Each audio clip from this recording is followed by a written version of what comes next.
Bhojpuri industry में एक और धमाल मचने वाला है। बताया जा रहा है कि खेसारी लाल यादव एक नए जो फ़िल्म पे काम कर रहे हैं, वो फ़िल्म काफ़ी ज़्यादा बेहतरीन है और बताया जा रहा है कि फ़िल्म में काफ़ी ज़्यादा समय लगने वाला है। खेसारी लाल ने इस फ़िल्म में एक ऐसा विरोध भी किया था जिससे सभी लोग नाखुश दिखाई पड़े। बताया जा रहा है कि खेसारी लाल यादव ने बताया कि जो पुराने राइटर्स थे, उन राइटरों में कुछ नए राइटर भी जॉइनिंग लिए थे, जिसके कारण पुराने राइटरों को काफ़ी सारी परेशानियां हुई और वे नाखुश प्रतीत होने लगे खेसारी लाल यादव के सामने।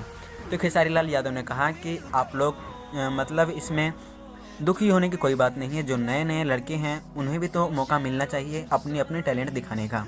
और ये बात बिल्कुल सही है कि हर आदमी को अपने अपना टैलेंट दिखाने का मौका मिलना चाहिए। खेसारी लाल यादव ने ये बात सही कही या गलत, ये आप कमेंट करके हमें कमेंट बॉक्स में बता सकते हैं। और जहाँ तक कि खेसारी लाल की बात करें तो खेसारी लाल यादव एक नए एल्बम के रिलीज़ में भी काम कर रहे हैं और प्लस में एक नया मूवी भी आने वाला है जिस पर खेसारी लाल यादव का जोरों शोरों से काम चल रहा है।